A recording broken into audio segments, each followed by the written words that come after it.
Sorry, so my phone like cut off. It was like, no, sis, that's it. But anyway, what I was basically showing you were different types of papers that we received through the nursing program that we use as far as like helping us to understand labs, helping us to understand this patient specifically as an individual, their lab work, any type of surgeries they've had, any past history, anything that's going on right now. So we can kind of help them through to get better. And that's what we've kind of been learning right now. We're in the medical part of it, the pharmacology, let me say it like that, where we're learning a lot of medications, we're learning a lot of dosage, we're making sure that as far as weight-based medications, and we're going to move into next semester with the pediatrics and the OB. And so I'm really excited about that. I'm kind of, like not really bummed about this semester being kind of cut short because, things happen and we just have to go with the flow. But it definitely drives me to continue to finish and, be one of those ones that can help in crisis like this because I tell you, I was just so ready to do something, so ready to help. And people may call me crazy, but I've always been like that. I've always had that spirit of wanting to help people regardless of their background, regardless of their nature. It has always been, a part of me to want to help people.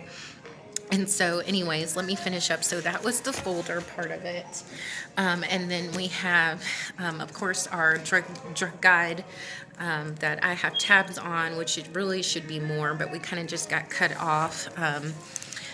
Before spring break on, really just diving in. But this is just, what we would need on the floor. I take that in my clinical bag every time we go to clinicals because it helps me to understand, what this patient's taking, why this patient's taking it. Because if you've ever studied medications, they can be given for several different things. And it's very important that you know why your patient is taking this. And so then I also have this where it kind of helps me to define any type of diseases that I'm not familiar with. And this was recommended. This was not something that we had to buy, but it's very important that you have this because your teacher's going to be like, oh, okay, what's let me think of something. ATN, and yeah, you're like, what is ATN? Because if you just write down abbreviations and you don't know what that word means, yeah, you better find out because our teacher is like, don't write down something you don't understand. But ATN is hypertension, and if you did not know that, you would write ATN in your history of that person, and then in parentheses, you would write hypertension, and you would, it would let the teacher know that, yeah, I'm not really familiar with this, but I'm going to familiarize myself. I'm going to make sure I know this because it's going to come up. And a lot of abbreviations goes on in nursing, and it's so important that you understand what you're reading. It's important you understand what you're reading because it's repetitive, and you're going to continue to see it. And if you don't get it locked down now, it's going to hurt you in the near future. And then this is what I carry on the floor. I got this off of Amazon. It has stuff that I've been doing on it from our last clinicals, and we're studying right now the whole head-to-toe assessment, and so that's what I have on here. I actually the last clinicals we had, I had a isolation patient. And the experience I had, I was definitely involved. And when I mean involved, I was like set up with my WOW. We call it WOW, but it's really cow. I was set up with my WOW like right beside the patient's room because she was needing to be monitored, and it was important to me to not miss anything, especially when doctors come in, when nurses are needing updates. And I mean, when they needed updates, I was right there, especially if the patient was needing something. I was right there, and I appreciate that person, and I'm there for whoever it is that I have to be the nurse for. I know it's not going to be the case all the time because nurses are busy. Let's just be real. As I'm in clinicals, I see they are very busy. They're very busy, and I see myself in the future as I look at them and how they're particular and how they are very structured, and that's what I'm getting myself prepared for, and making myself available for others. But as far as when it comes to there's something specific that is required out of me that day, that's what I will be doing. 9 times out of 10 I take care of my patient, and if I have downtime, I'll go and help someone get dressed. I'll go ahead and make a bed up or two. I will get someone breakfast that seems like they just woke up late.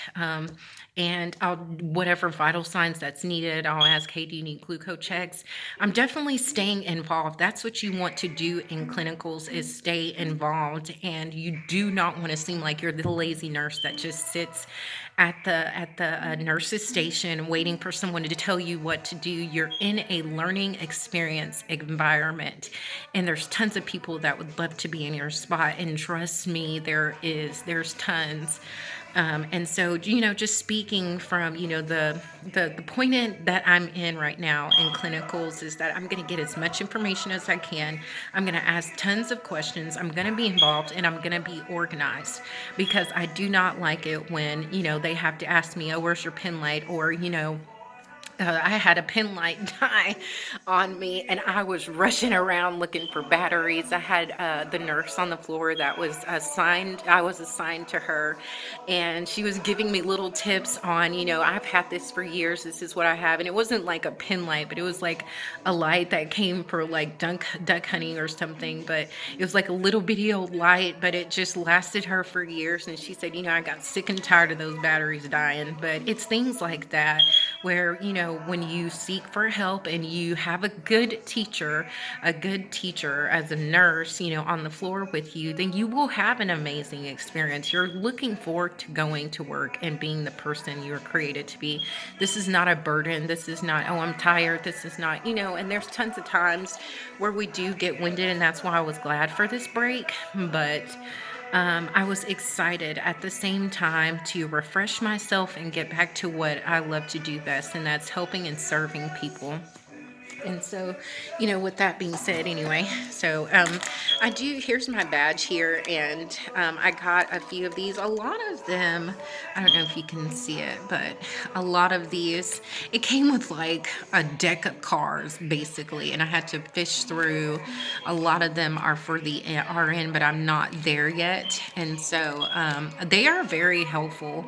It's not that I can't use all of them, but as far as like my knowledge goes, I wanted to get to what I was on right now and anything that I knew that I might need in the future as far as this program. But yeah, very helpful. I've got a few side pockets in here. I'll show you in a minute.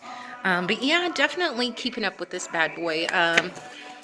I, my clinical nurse, she was needing to write down a meal for someone because I was making a run for a patient, and she was like tearing off a piece of paper she had, and I was like, no, sis, I got you. And like, just her amazement and like, oh wow, you're staying, prepared and organized. But yeah, that's what we are called to do, is think at the drop of a hat. And it was just something so simple as a note card, but for her not to tear up her paperwork just so we can, get through, what we need to get done for this patient. But it's so important to be organized. I can't say that enough.